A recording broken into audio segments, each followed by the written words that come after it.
We are back at it, folks. It is the Gopher Broke Pod. We're talking about linebackers. You know, the spot that Minnesota always seems to have someone come out of the trenches and be that dude. We're going to break down who that could be today, and we got to talk about the Gophers' next opponent breakdown we have, which is Michigan State. There's some friendly faces over across some sidelines that won't be so friendly. We'll dive into what that looks like today.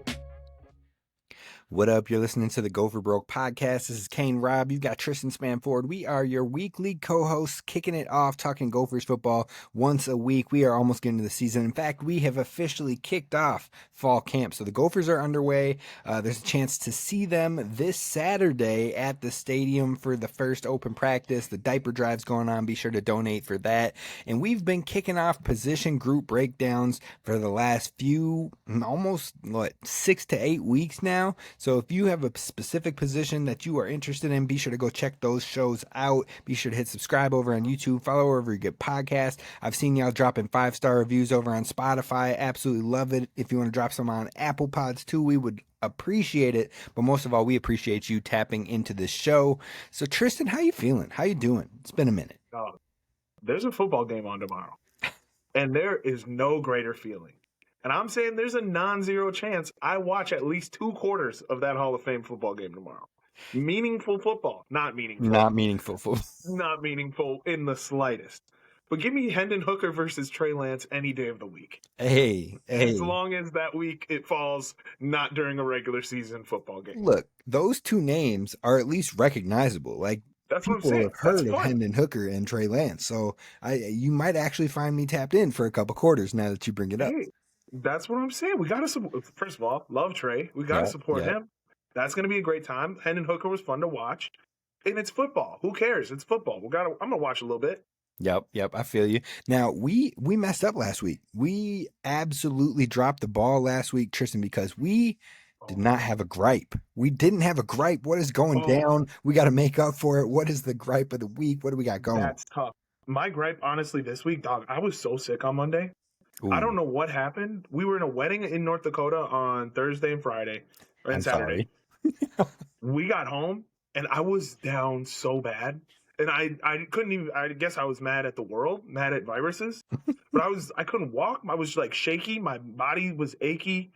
It was miserable. I missed 2 days of work. It was chaos. That would be my gripe. I wouldn't wish it on my worst enemy. It was horrible. That is tough. I hope not even an Iowa fan gets what I had on Monday. That's how bad I was down. Dang. That's how you know it's real. Yeah, and it was the worst part. I don't know if my wife's in the other room. My wife is not very comforting with all these kids. She goes straight into like, you need to fend for yourself because you just made me a solo parent. Like if you're sick, that means I'm by myself. So I'm gonna take care of these kids. You got to figure your own stuff out. Hey yo, I gotta send you. I saw a video. It must have been on Instagram or something, but it was like the proven scientific reason why sicknesses hit men a little bit harder than it does women. I'm gonna have to send you that. You can keep that filed away. I need that. No, I'm saying she did. She went and bought me some Gatorade. She made me some homemade chicken noodle soup. So she did her thing. She is the best. She is the best. But yeah, that's about it this week. That really beat me down. Okay. I'll make up. We'll do another gripe. I'll do one. So look, my wife is obsessed with Criminal Minds, and I am realizing more and more I can't watch that show, man. Like I'll have it tapped in the background or whatever, but I'm like, yo, like. It's not like somebody is just making these up off the top, like, oh, let's do an episode like this. Like, there are people out in the world that do these terrible things, and I can't, bro. It's just too much for me at this point. Like, feel you, dog. It is not good. My wife watches it too, and then she'd be scared to stay at home by herself. I'm like, well, you just watch something scary. Don't watch scary things. See, I'm like, at least, like, if you're watching this all the time, I hope when you're walking down the street, you got a little bit of a swivel going on and you're always thinking, like, look, this person could snatch me up and turn me into a doll. Like, you know what I mean? Like, we we need to be on the swivel at all times now, especially when we're going on walks with little man on the walking trails and all these things, like on a swivel, all times, no exceptions. Because this is real. This stuff didn't come out of nowhere. It did not just, it's not imaginary anymore. It is real. Oh, yeah, Criminal Minds ain't for me either. I tried to watch it for a little bit. I do like that type of stuff. Like I'm a big, true crime guy, but something about Criminal Minds is seeing it in person is different. I can hear about it. I don't want to see it. I can't do it. I can't do it. But anyways, let's kick it over to the Gophers talk. And I've got a Yeah. good question to kick us off because I saw on the Twitter, on the X, whatever you want to call it, CBS Sports put out their Big Ten quarterbacks list rankings for this season. And of course, Drake Lindsey falls at number 18 of 18 in the Big Ten Conference. And I'm just like, why? I asked myself, why? Is it because the Gophers did very bad the last year in passing statistics? No. Have the Gophers ever finished in last in passing in the last 3-4 years? If you're looking at the whole picture, no. If you want to break it down into like the year where Ethan and Tanner kind of split because Tanner kept getting hurt, you might have a case if you took solo quarterback stats. But if you look at the whole room, I still don't think the Gophers have finished at 18th or 14th at the time or anything like that. So I'm always like, why do they always just, oh, we don't know who that is. We don't want to put any effort into it. I'm not trying to look at what dude did in high school. I'm not trying to look at, has he been with the program? I'm not trying to look at, is he have the intangibles? I'm not trying to look at the skill set. No, just put him at the bottom. He's on Minnesota. They don't get quarterbacks. Yeah. That's all it is these days. And it ticks me off. So what I want to know is, where do you think Drake Lindsey will finish this year when it comes to the Big Ten quarterbacks? How do you think he finishes? I've put my thoughts on Twitter. I'll re-mention them here, but I want to give you the floor on what you think a realistic finish could be with Drake Lindsey in year one. In year one, in this offense, we've seen what guys can do. Like, look at Max. And granted, he was a good quarterback. But if we get any resemblance of Max, I mean, the basement has to be at least 10. Like, that's the basement. That's the bare minimum of these guys, especially when you look around the Big Ten. There are some transfers, and there's not any, like, I mean, you have when we did the quarterbacks already, but we have we had 5 guys who were like, okay, maybe these guys are going to be studs for sure. But other than that, there's not that many. So putting them last is absolutely insane. No, I agree. Putting him last is insane. I don't know if I'm with you at the basement is 10. I think the ceiling might be 10 for us in year one. And it's not because Drake doesn't have the ability to get higher than 10th. It's because the Gophers definitely want to run the ball more than they did last year. So I think that it's gonna limit the upside. Maybe he's not throwing for 3,000 yards, but I think he can get to 2,500. And if he takes care of the football, we can look at maybe like 20 touchdowns and 7 interceptions or something like that. I think that would be a ceiling year in year one for him. But you don't think you could be better than 8 quarterbacks in the Big Ten?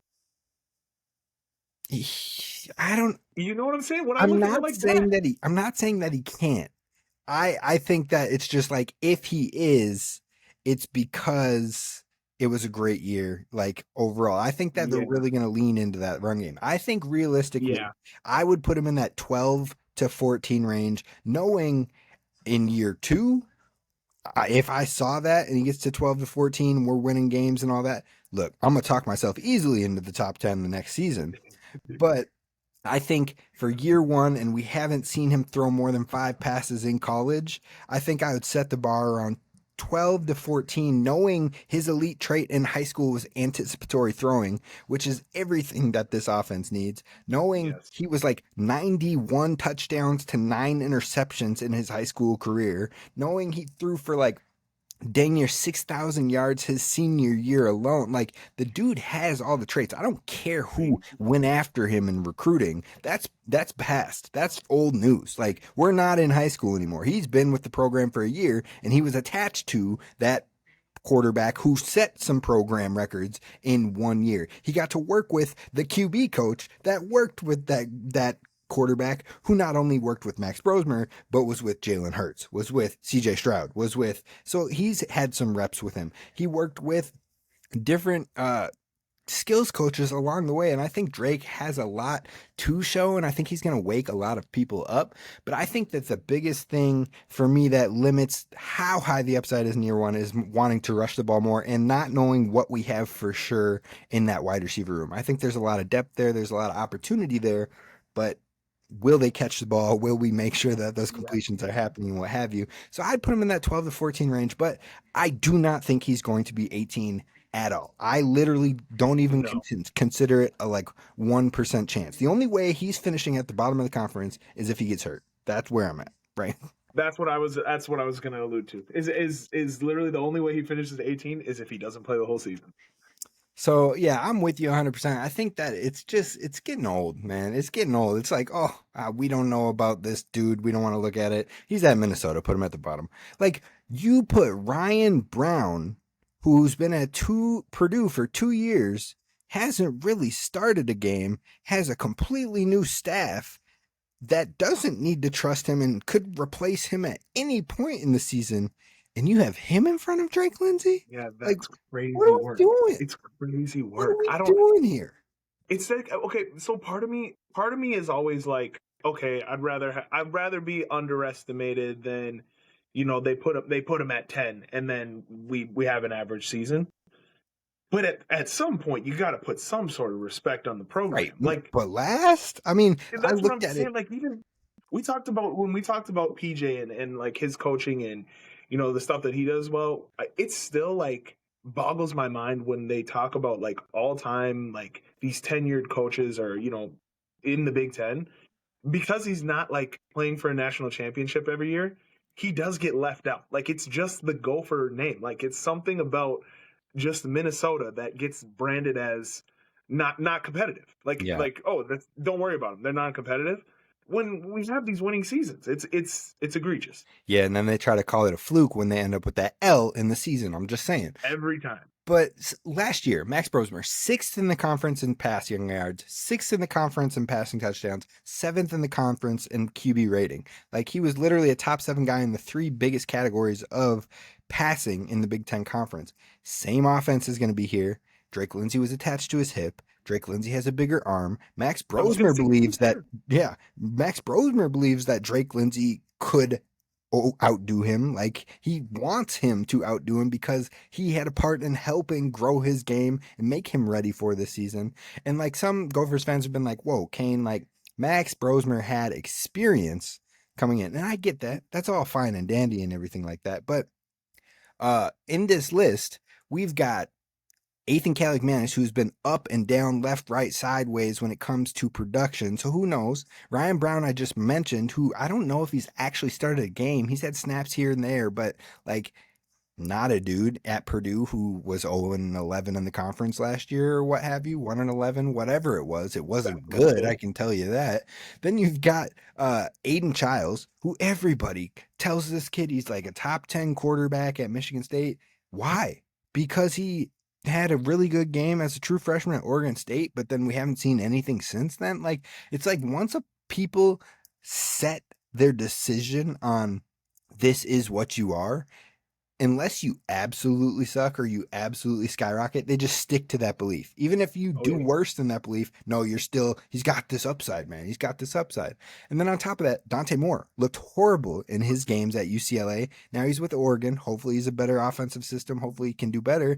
But we don't know what he's going to be until he puts it on the field. Bryce Underwood is a true freshman who hasn't played. Malik Washington is a true freshman who hasn't played. Like, there's so many guys that, yes, they might have been higher star guys, but we don't know anything about them either. So I can't take experience as the reason why Drake Lindsay has to be last. Yeah, that's what it literally comes down to, a helmet sticker at that point. Like, yeah. That's the case. Like, okay, Purdue, Minnesota, we don't know anything about these guys, but that Oregon sticker is going to be a lot higher up there than for sure everything else. And I get the Oregon one, I guess. Yes, because that system is proven success in the playoffs. But it is egregious. The whole thing is ridiculous. For sure. I feel you. So we'll move over to what we're supposed to talk about with the linebackers. The last thing I want to bring up, though, is Quincy Avery, who is a quarterback guru who has worked with those names I mentioned, like Jalen Hurts, CJ Stroud, Deshaun Watson, Justin Fields, like tons of dudes in the NFL. Max Brosmer's coach. Well, Quincy Avery posted on Twitter today, and he was like, what college offense is the most similar to an NFL system? And then he said, I'm going to go first, and it may shock you, but last year, the University of Minnesota had an NFL offense. And that's what I'm here for. If that's going to continue, y'all better raise Drake Lindsay up in these rankings because the QB guru sees it. It's time for you to see it. I love that. And then to all the recruits, we need to just be pumping that out. Recruits need to see that. Right. You want to go to the league? Come to the U. Look, Quincy Avery has a show on Hulu now. He's the one who's put the picture of the Hulu show next to his quote and say, here it is, Minnesota. This is where you need to go. You want to learn how to play in the NFL? Here you go right here. Yep. Change the narrative. Let's get some quarterbacks to the NFL. But anyways, let's kick it off with our linebacker talk. We're going to break down the room, the rotation, the depth, the red shirts, and what have you. So let's start off right away with the starters. Who do you think is going to have the most impact in this linebacker room heading into the season? I think who has to have the most impact is got to be Maverick Baranowski. And I think that's a given. He's been in this system for a long time. He's got probably the most reps in this defense out of anyone on our defense. He's who I'm most excited to see, and I think he is hopefully NFL bound after this season. So, also 10 out of 10 football name. 10 out of 10 football name. Maverick Baranowski. Linebacker? Like, he has to be a linebacker, too. He has to be a middle linebacker. He sounds like he should have a trophy named after him. The Maverick Baranowski. Like, you know what I mean? Like, it's just meant for it. It's meant for it. He came out of the womb and they were like, that's a middle linebacker. Maverick Baranowski. Like, easy. Done. I feel that 100%. He's definitely next up in the room. He missed 2 games last year, UCLA and USC with injuries, but otherwise, I think he could have been in the conversation to lead the team in tackles right there with Cody Lindenberg. He was also in that conversation the year before when he wasn't expecting to play, but Cody was hurt, and then he got thrown in as a redshirt freshman, learning on the fly. He improved as he went. So the last 2 seasons, he had 65 tackles, and then he had 52 tackles the year before that. He's at a sack at least in each of those seasons, and he was used effectively in pressure situations. He only had 6 total pressures credited to him on PFF last year, but in those 6 pressures, he was credited with 2 sacks and 2 QB hits. So he made the most of those pressures. So I'm really excited for him. I think the biggest thing for Maverick is he has to clean up his missed tackles. He had 9 missed tackles last year and 11 missed tackles the year before, so that's 20 in 2 years. If he can clean up on the missed tackles, I think he can be a massive piece for Minnesota, and the big reason on why this unit isn't something to necessarily panic about because you've got a guy like Maverick coming back. Oh, yeah. I think this year's going to be huge for him. Bigger, faster, stronger, smarter. That's what it has to be. And like you said, he cleans up those little things. He's going to be the guy. We need him to be the captain on this defense to replace that Cody Lindenberg. And he played kind of everywhere at linebacker, correct? Like he wasn't just middle. Like he kind of bounced around, moved around all over the place. So I think he's played a little bit of Mike and a little bit of Will. I know Cody did both a little bit as well, and so I feel like he's really just going to fill that Cody role. Whatever they need him to do, he is going to be that dude. And then I think the dude that steps up into the starters with him is Devin Williams. Last year, Devin had 388 total snaps. He started in the bowl game. That was his only start of the year, but I think he's going to see the most snaps next to Maverick this year. He had 44 tackles, 1 interception, and a half a sack as a part-time player. So if he can continue to progress on that as a full-time player, I think he could put up some nice numbers next to him. And then the other name to consider is Jeff Roberson, transfer in from Oklahoma State. The last 3 seasons he was at Oklahoma State, but last year was his first year of big impact. He was a full-time starter, 670 snaps, 58 tackles, but 42 of them were solo. So he was getting the work done on his own with a lot of that tackling, which is you love to see. 3 sacks, 1 interception. I think he could be a starter. I just don't know where he's at in learning our defense. I think he only has 1 year of eligibility left, so he's going to be on the field in some capacity, but is he a guy who's the starter at Sam, where sometimes our nickel plays the Sam, sometimes we have linebacker that plays the Sam, so maybe it's not as much to chew, like take on and go forward with. Or if he's getting it, it's quick, it's ready, it's easy, it's simple, then maybe he could be next to Maverick on some things, and maybe Devin and Williams and him rotate or things like that. So it'll be interesting to see what the Gophers do, but I think those three players are the first three players in this linebacker room. Yeah, actually, I had that Jeff Roberson as my sleeper pick, or what my maybe a breakout kind of guy. I think he's going to come in, and a lot of Gopher fans are going to be like, "Oh, who is this transfer? Who is this transfer?" Because that's a lot of solo tackles in a year. Like that guy is productive. So I mean, even if he is somewhat behind on the defensive scheme of things, which I can't imagine he is, he's been playing linebacker for now 5 years in college football at least, and OK State too, not a down program or whatever. So I would imagine he's got some semblance of it, but with that many solo tackles, he's got that linebacker crazy to him, I can tell. Right, especially with a Gophers linebacker room that has had troubles with missed tackles. You're talking about a dude who's 72% of his tackles were solo tackles. So it's like, Yes, yes, that's going to be huge. yeah, you like to see it. Hopefully, he can help this room clean up that issue. And that's a big thing for me. I have in my later kind of takeaways is if this group can clean up those missed tackles, I'm not worried about this group. I think this can be a steady, consistent group for the Minnesota Gophers. They might not have the star power that you maybe want to see from a linebacker, but they have a room that can hold it down, get the job done, be consistent, be clean, and hopefully get you off the field. Yeah, because that was a lot last season. Is the missed tackles coming through the second? Like you can't, like yes, our safeties can definitely make tackles, our corners can make tackles, but they shouldn't have to be making that many open field tackles. Like there's no reason that they should be getting the second level that quickly. So hopefully you are correct. Yeah, and I mean, last year the missed tackles were somewhat of an issue, but the year before, Joe Rossi's last year here, I remember the missed tackles were horrible, and we couldn't stop the Oh run, like we yes, couldn't stop a nosebleed, like it was awful. Last year we had moments like Iowa. That was rough. It was brutal. yep, 200 yards against us against Caleb Johnson. Don't want to see that ever again. Omarion Hampton yeah. early on, he It's gashed us a little bit too. it So is it's we, those third and fourths. Like we'd be. It felt like the defense was just on the field for so long. Like Mhm. every time, like they were playing four down territory for the whole field. Is how teams would play us because they knew at some point we were going to miss a tackle. Like You're not they'd just be like, wrong. okay, just run it again. Right.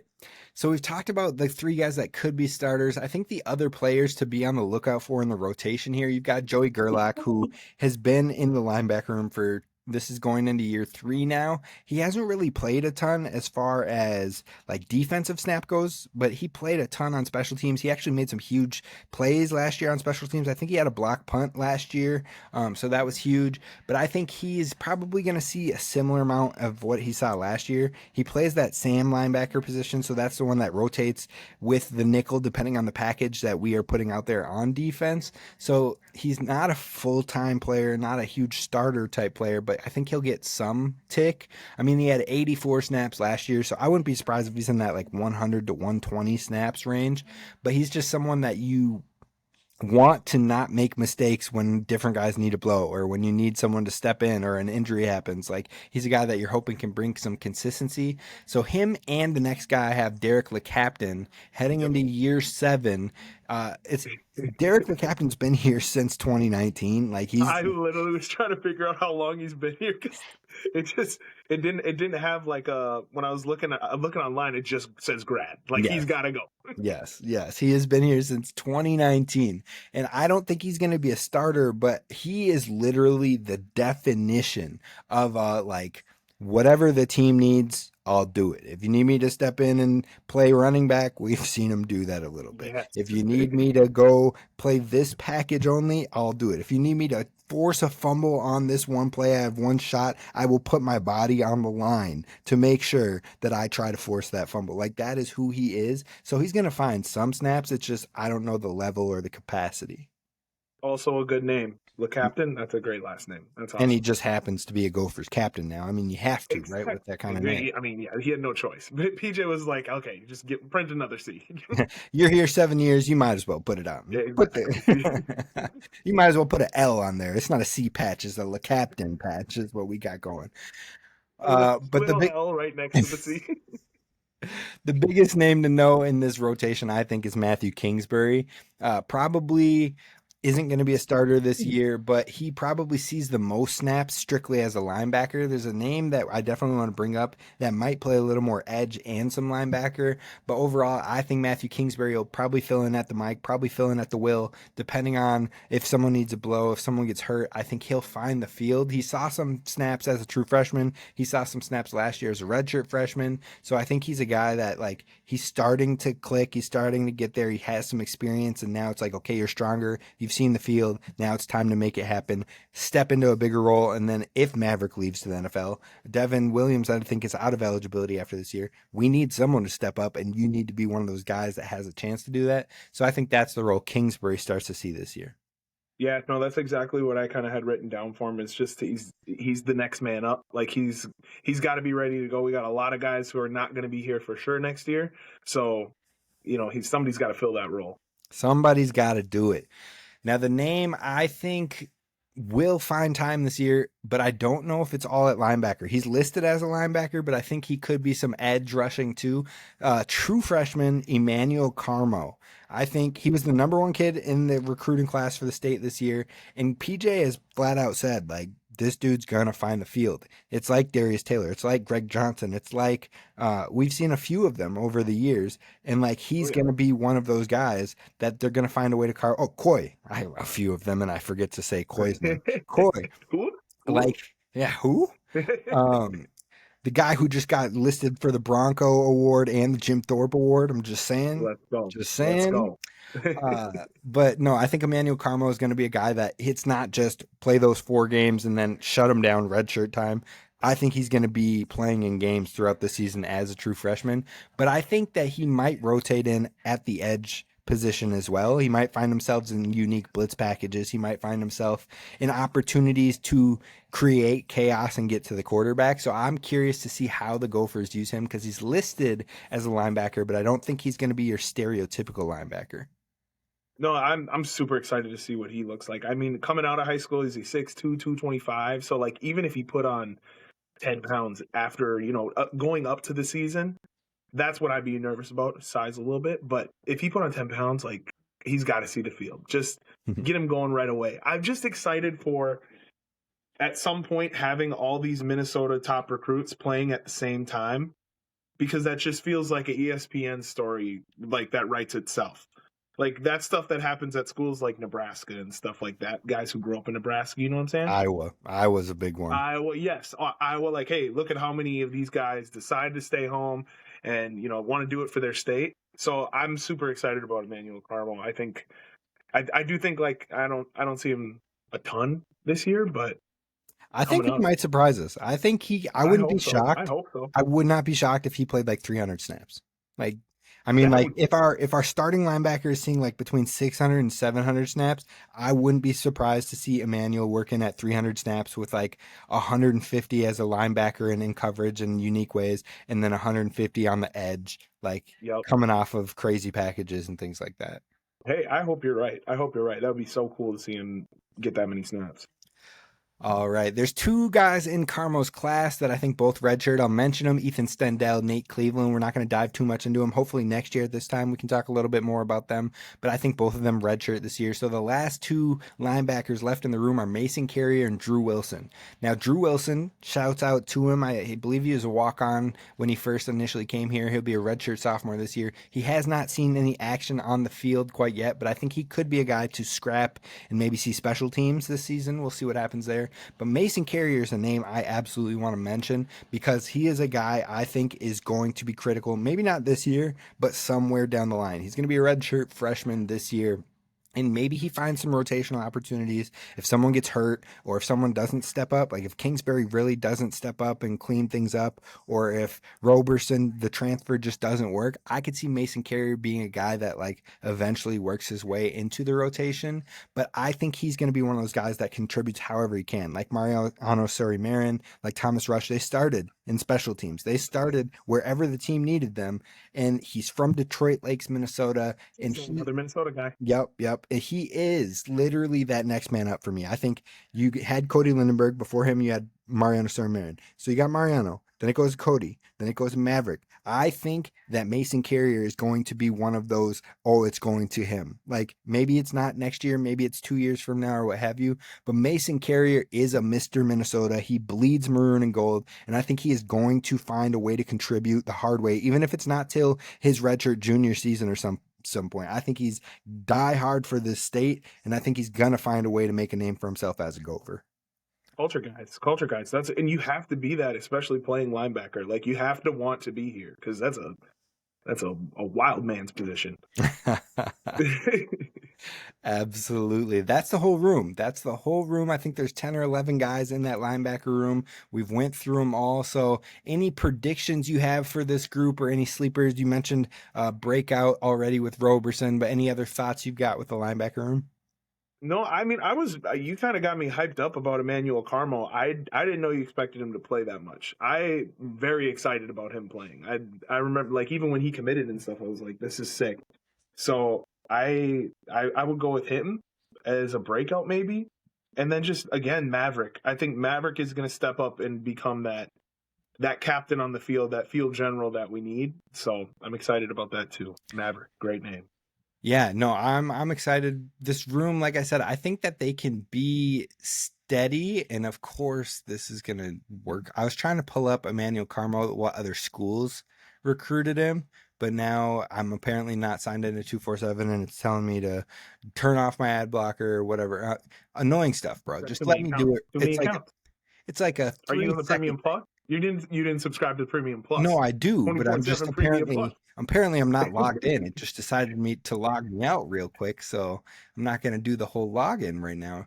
But anyways, I think Carmo is like a sleeper guy to definitely know. I think he's someone that maybe I'm a year early on, but again, eventually Hey, he's getting there. what you want? Every kid, every high schooler out there should aspire to be on Kanan's way too early list. It's way too early to call it, but this guy's gonna be a stud.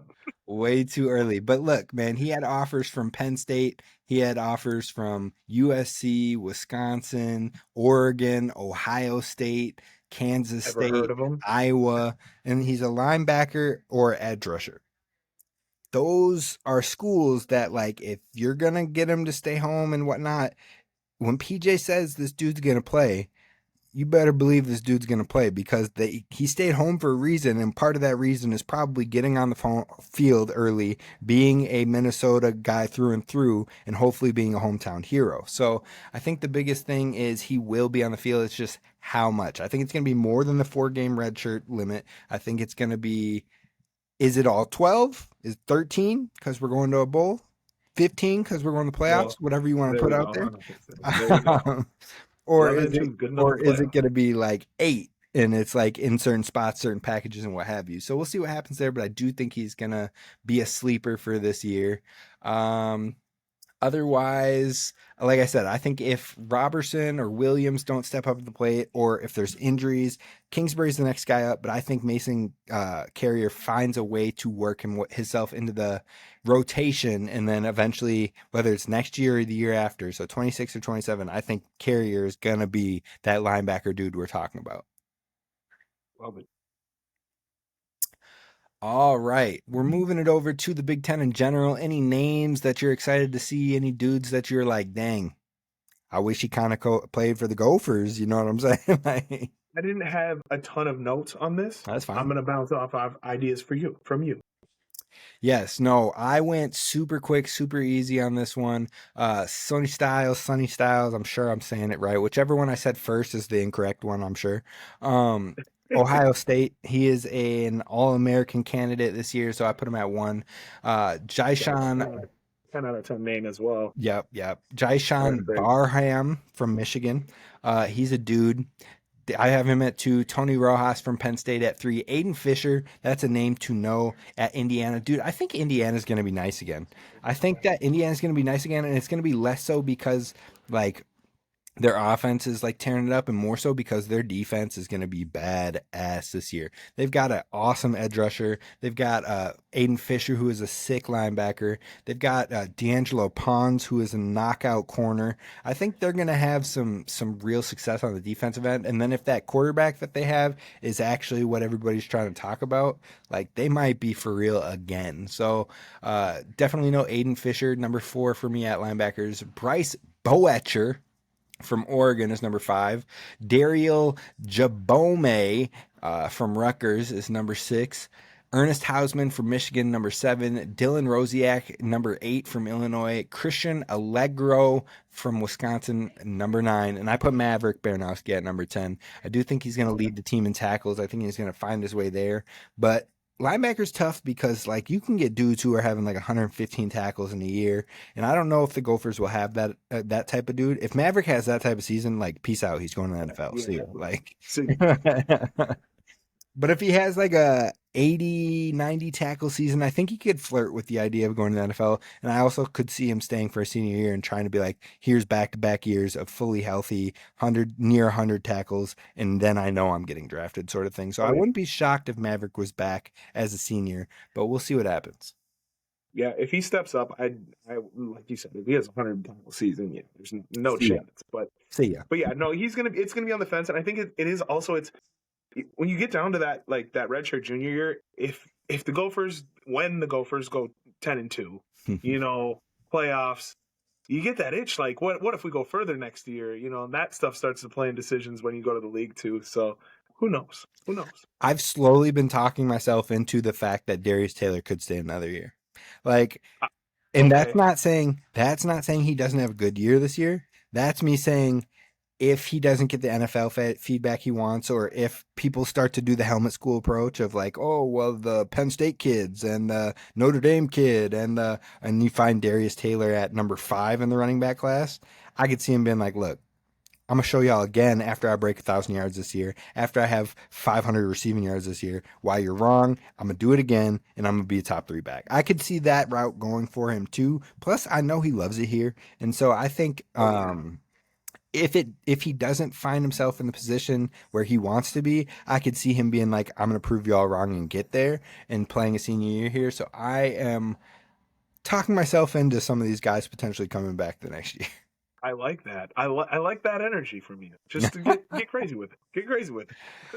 All right, we're going to wrap this show up talking about the next opponent on the Gophers schedule, and that is Michigan State. So what are your initial thoughts when it comes to the Michigan State Spartans heading into this type of matchup? It is at home, by the way. I wrote so my notes on Michigan State is Michigan State bad question mark question mark question mark because it felt like their season last year was kind of roller coasters. I know their record wasn't great, but they had weird games where they'd come out and kind of show some life and then they'd just get stomped out. They had other games where they only got stomped out. So it was kind of chaotic. When they played Michigan, obviously that's a rivalry game, kept it kind of close for most of the game. And then you had like weird games where they would just get killed by, nobody opponent. So I don't know. They seem like they're in this constant state of transition. Like they got people coming in and out, and yeah, I don't really know what to make of them. Dude, I think you summed that up perfectly as far as like, I don't even think they know who they are, because Yeah, and no identity. you look and you're like, oh, they beat Maryland by 3, but Maryland wasn't that great last year.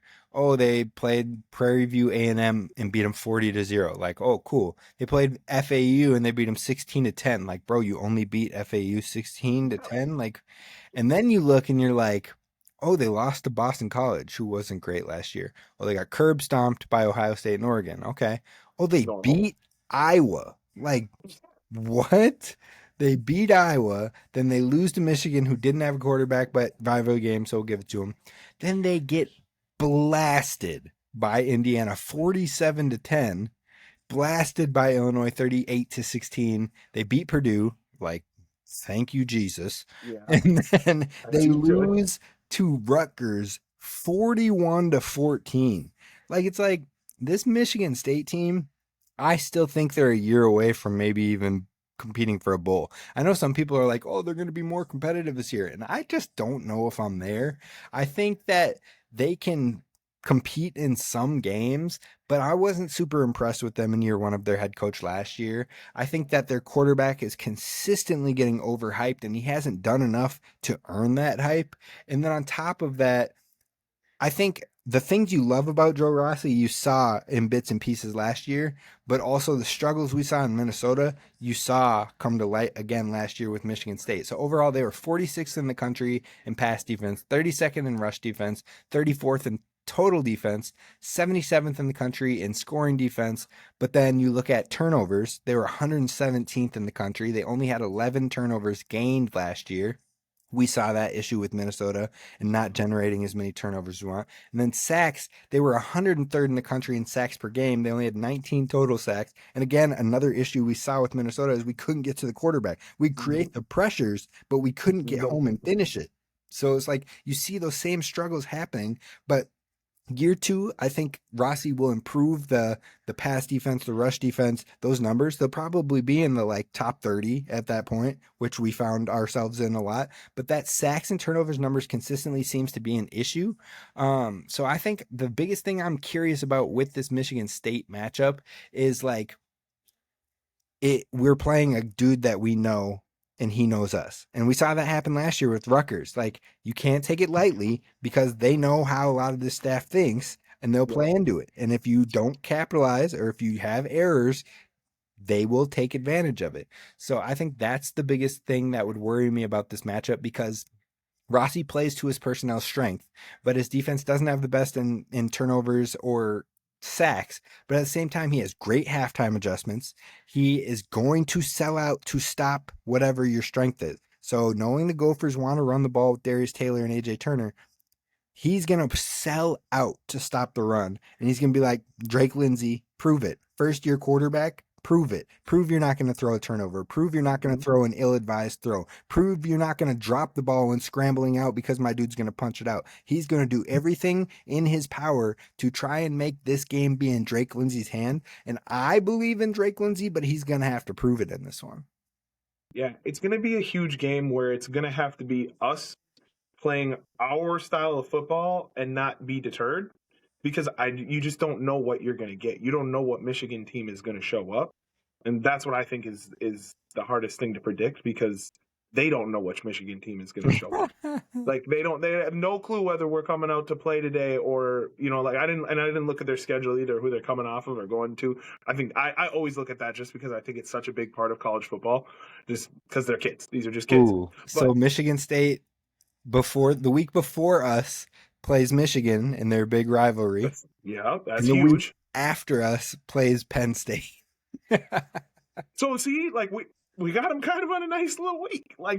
If anything, Michigan State's going to be like, look, we lost to our rivals in Michigan and we're losing to Penn State. We have to get this Gopher game if we want to try and make a bowl game. They have to, that's going to be insanely important. I don't know. Because they've got Iowa after Penn State too. So that's literally, you're looking at 4 straight games. And they got Indiana the week before Michigan. We're a must win. We're a must win for them. We're literally a must win, because if you don't win that, you probably lose 5 games in a row. And if you lose 5 games in a row, you're probably not making a bowl game. Wow, what a brutal schedule. That's tough. That's so tough. That is tough. Other things I'll bring up about Michigan State, on the offensive side, they've got some talent on the receiver position and the tight end position. Jack Velling is a solid tight end. He can get the job done. He's one of those dudes that, like, you leave him open, you don't scheme for him, and you're like, oh, like, he won't hurt us, and then he kills you that game. Or you try to take him away, and then you shut him down, and somebody else comes off. That's the type of tight end he is. But they've got 3 receivers that Minnesota's going to have to be able to lock down. So the biggest thing will come from our cornerback depth, which will be the next room we talk about on the show. So be sure to subscribe so you can hear how we're feeling about that cornerback room. But they've got Nick Marsh, they've got Omari Kelly, and they've got Christian McCray. All 3 of those dudes, 2 of them have played at other schools and shown out coming from lower levels. And then Nick Marsh is super athletic, super talented, and was the most productive receiver for them last year. So you've got 3 weapons there plus a tight end. So again, I don't see why we give this quarterback so many excuses when he's got options. And so Overall, good receivers, good tight end. I don't believe in their running game or their capability to run the ball at all. So I think Minnesota needs to do the opposite or the exact same thing as what Joe Rossi is probably going to try to do in Minnesota and Just make go at the the quarterback. quarterback, right, put the entire game in his hands and make him not make mistakes. Yeah, no, that sounds like the perfect game plan. I don't know. Again, this was a hard. It's just a hard team to know about. Mm-hmm. Like you just have no clue. So, but yeah, if that's the case, just go at the quarterback, and it's gonna be a tough day. Well, and he's like a quarterback. Last year, he had a lower than 60% completion rate, and he's a quarterback that can use his legs, but it could be maybe a more of a detriment because he's not sticking to his progressions, and then all of a sudden you get him kind of panicking, and that's where he Plays starts to blown put the up. ball into the Yep. wrong positions. I think last year he had 13 touchdowns, 11 interceptions. So I mean, there's tons of opportunity to really fluster him. So I think if Minnesota can force him into bad decisions, like they did with Jeff Sims, who's a similar quarterback, like they did with Brendan Lewis last year with Nevada, similar style quarterback, like Zion Chris when we played Louisiana, I believe it was last year. Overall, like we've played this type style of quarterback, this play style, this strength of quarterback, and we've given them a lot of problems. And I think Minnesota's going to do the same here. Yeah, I do. Well, I have. Everyone knows I have this as a win already. So I do think we come out with a win, and I don't. Part of me doesn't feel like this is even a close one. Like I feel I like do we think come that out they can stomp, swinging. especially since it's at home. I think Minnesota, this should be Yeah, chalked up as like this should be an easy win. And if it's not, we're in for a scary season.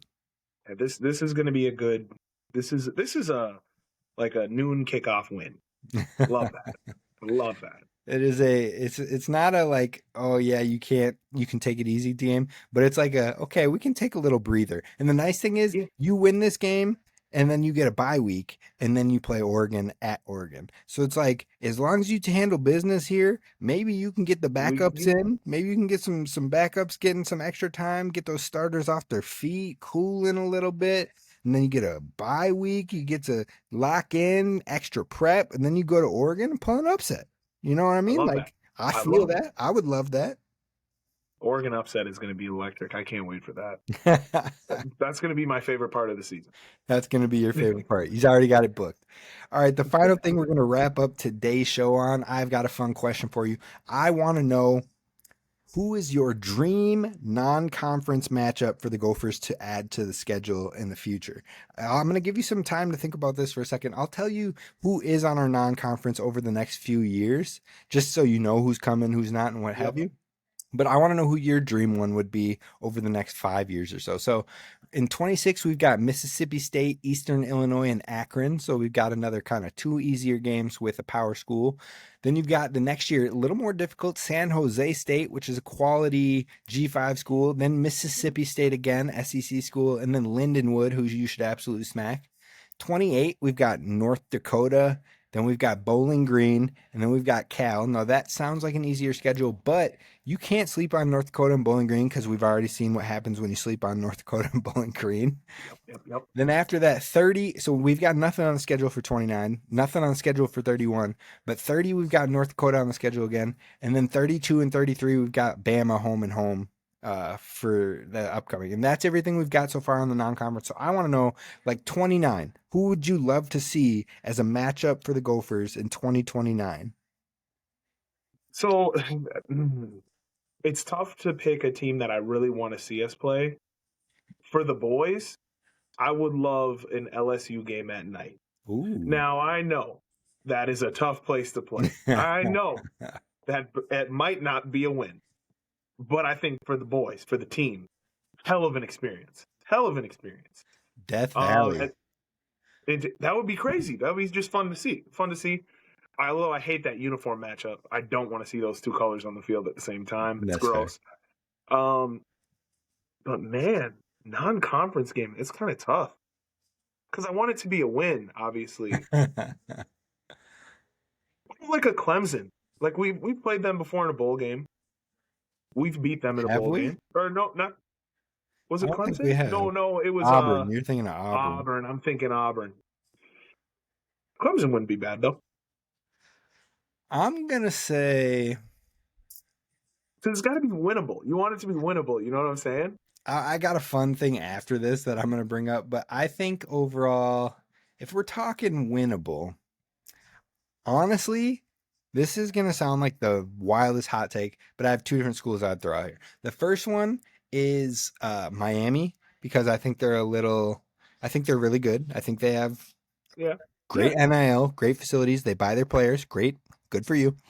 But I think that they're also a team that consistently drops games that they shouldn't. And so it's one of those teams that you're like, all right, let's do it then. And then you go and be one of those teams that they drop that they Yep. shouldn't. And then all of a sudden your resume just got way better. And you're like, okay, bring on the college playoff. We're going to play in this tough Big Ten. And we just stole a game from Miami. Let's get it. Like, and I like that. if Heatherman's still there, you go and do that. And you're like, bruh, never should have left. Just saying.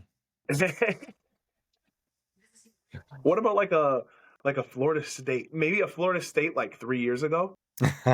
Before that, when it was like when they were kind of like, are they No, bad? I got Now one they're for you. just I got one yeah, for you. 2029, North Carolina. Bill Belichick Bill coming Belichick. to Huntington Bank Stadium. That would be electric. Let's get it. That would be Let me tell you, absolutely. I need I need a press badge for that one. I want to go see the opposing coach, and I want to ask the stupidest question where he goes, Good. we did the bill. And just like Yep. just That's everything. 5 Yep. words. Like Yep. but what I was going to bring up is, did you know, and a lot of people forget this, 2020 non-conference schedule, the Gophers had BYU on the schedule before COVID went and happened, so we would have had Zach Wilson playing against the Golden Gophers. That would have been a fun one. That would have That been a would have fun been one. cool.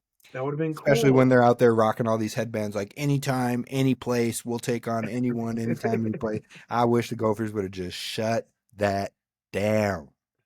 Great, because that team was good. Hmm. That team was good. Man, what could have been? What could have been? What COVID could ruined have been? everything. Well, Now we're going to go into the segment of the show where we just talk about COVID. So stick around, folks. That's what everyone wants to hear. yes, sir. No, that's going to do it for us. Hopefully, you enjoyed the show. Hopefully, you like the linebacker talk. Hopefully, you have a little belief in our matchup against Michigan State. But next week, we are going to talk about the cornerback room and then who else is on the Gophers schedule, which I am just tripping right now and can't think of who's after Michigan State. It is Oregon. We just talked about Yeah, that. we did. Oregon is next, and we're gonna break down how the Gophers are gonna pull that upset. Maybe we'll see what happens. I'm usually the one that's more like, nah, it ain't happening. That's one of the 2 losses. Put it in I'll the get ad us there, column. guys. I'll get us there. But we appreciate you for tapping in. Be sure to follow and subscribe wherever you get your podcasts at the Go for Broke podcast.